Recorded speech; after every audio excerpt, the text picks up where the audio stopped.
Hello guys, காலையில் எழுந்திரிச்சு பார்க்குறப்பவே climate ரொம்ப சூப்பராக இருந்தது. கொஞ்ச நேரத்தில் மழையும் பெய்ய ஸ்டார்ட் ஆயிடுச்சு. இன்றைக்கி சிக்கன் தான் வாங்கிட்டு வந்தாங்க. ஸோ அதில் வந்து காரமாக ஏதாச்சும் செய்யலாம், அந்த மலைக்கு வந்து சூப்பராக இருக்கும் அப்படின்னு சொல்லிட்டு பெப்பர் சிக்கன் பண்ணுறேன் அப்படின்னு சொல்லியிருந்தேன். பெப்பர் சிக்கனுக்கு வந்து சில இன்க்ரீடியன்ஸ் மட்டும் ட்ரை ரோஸ்ட் பண்ணிவிட்டு லாஸ்ட்டாக ஆட் பண்ணால் சூப்பராக வந்து பெப்பர் சிக்கன் ரெடி ஆகிடும். இந்த பியூட்டிஃபுல்லான வெதர் பார்க்குறப்ப உலகத்தில் ரசிக்கிறதுக்கு எவ்வளோ விஷயம் இருக்குதுன்னு தோணும். மழை பெய்யறதுக்கு முன்னாடி ஒரு வெதர் இருக்கும் பார்த்தீங்களா, அது வந்து இன்னுமே சூப்பராக இருக்கும் மழை பெய்கிறத விட.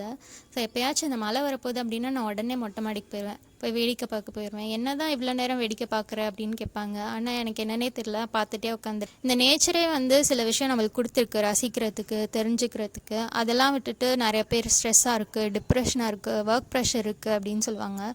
ஸோ நேச்சரே கொடுத்த சில விஷயத்தை ரசித்தாலே போதும், இந்த ஸ்ட்ரெஸ்ஸு, டிப்ரெஷன் எல்லாமே வந்து அப்படியே காணாமல் போயிடும். இன்னொரு விஷயம் என்னென்னு பார்த்தீங்கன்னா, எந்த ஒரு சின்ன விஷயம் பண்ணாலுமே அதை வந்து ரசித்து பண்ணோன்னாலே போதும், லைஃப் ரொம்ப சூப்பராக இருக்கும். லைக் நான் வந்து நிறைய பேர் பார்த்துருக்கேன், லைக் குக்கிங்காக இருக்கட்டும், இல்லை வந்து ஒரு வீடை க்ளீனாக வச்சுக்கிறதா இருக்கட்டும், அதை கூட வந்து அவ்வளோ ரசித்து பண்ணுறாங்க. அதை பார்க்குறப்பயே நம்மளுக்கும் ஒரு பீஸ்ஃபுல்லாகவும் ஒரு பாசிட்டிவாகவும் ஃபீல் ஆகுது. அதுதான் வந்து என்னோட இன்ஸ்பிரேஷனும். இன்னொரு விஷயம் நான் தெரிஞ்சுக்கிட்டது என்னென்னு பார்த்தீங்கன்னா, self love is also equally important to make your life beautiful. நீங்கள் வந்து இன்னும் என்ன ட்ரெஸ் வாங்கலாம், இன்னும் என்ன மாதிரி ஸ்கின் கேர் ப்ராடக்ட்ஸ் வாங்கலாம், இன்னும் நம்மளை வந்து எப்படி பெட்டர் பண்ணிக்கலாம் அப்படின்றத பற்றி யோசிச்சாலே லைஃப்பில் இருக்க பாதி ஸ்ட்ரெஸ் ஆட்டோமேட்டிக்காக போயிடும். நம்ம வீடு எப்படி க்ளீனாக வச்சுக்கலாம், நம்ம வீட்டுக்கு என்னென்ன திங்ஸ் வாங்கலாம், இந்த மாதிரி நம்மளோட லைஃபோட பெட்டர்மெண்ட் பற்றி யோசிச்சாலே போதும்.